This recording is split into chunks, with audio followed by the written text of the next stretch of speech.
அதாவது வழக்கு 23ஆம் தேதி சம்பவம் நடந்தாலும் வழக்கு பதிவு பண்ணுறதுக்கு அடுத்த நாள் வரைக்கும் கொண்டு போனதுக்கு மெயின் காரணமே அந்த 181 அலட்சிய போக்கோடு செயல்பட்டிருந்த அந்த மகளிர் சமூக நலத்துறை சார்ந்த அந்த மகளிர் உதவி மையம் தான். அதனால தான் அடுத்த நாள் இந்த வழக்கு வந்து அடுத்த நாள் தான் பதியப்பட்டது.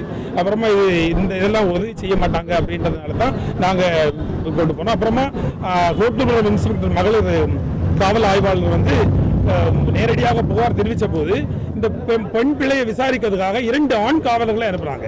அதில் ரொம்ப முக்கியமாக நான் ஸ்பெசிஃபை பண்ணி எஸ்ஐடியில் சொல்லியிருந்தேன், பெண் பாலியல் வழக்கில் நீங்கள் எப்படி ரெண்டு ஆம்பளை போலீஸ் அனுப்புவீங்க அப்படின்ற மாதிரி கேட்டபோது, நாங்கள் எங்கள் வழக்கை நாங்கள் விசாரிக்க, நீங்கள் ஆர்டர் போடாதீங்க, எங்களுக்கு எங்கள் விருப்பப்படி தான் நாங்கள் செய்வோம் அப்படின்ற மாதிரி திமிராக என்கிட்ட தொலைபேசியில் தொடர்பு கொண்டு என்கிட்ட பேசினாங்க.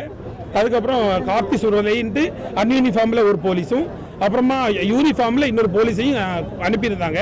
அந்த பொண்ணு ஃபோன் பண்ணி, மேம் யூனிஃபார்மில் யாருமே அனுப்பாதீங்க, நான் வந்து எனக்கு எக்ஸாம் இருக்குது, எக்ஸாம் போகிறேன், இந்த நேரத்தில் விசாரணை வந்தாங்கன்னா எனக்கு டென்ஷன் ஆயிரும், அதனால் தயவுசெய்து யூனிஃபார்மில் நீங்கள் அனுப்பாதீங்க, இங்கே எல்லாருமே தெரிய வரும் அப்படின்ற மாதிரி எவ்வளவோ வேண்டுகோள் விடுத்த போதும் கட்டாயப்படுத்தி அவங்க ஒரு 2 ஆண் போலீஸ் அனுப்பி அந்த பொம்பளை பிள்ளையை கூட்டிட்டு அவங்க சம்பவம் நடந்த இடத்துக்கு முதல் விசாரணை நடத்தினது வந்து 2 ஆண் காவலர்கள். அது கோட்டுப்புறம் காவல் நிலைய ஆய்வாளர் செய்தது தவறு அப்படிங்கிறத நாங்கள் எஸ்ஐடி ஸ்பெஷல் இன்வெஸ்டிகேஷன் டீமில் சொல்லியிருந்தோம்.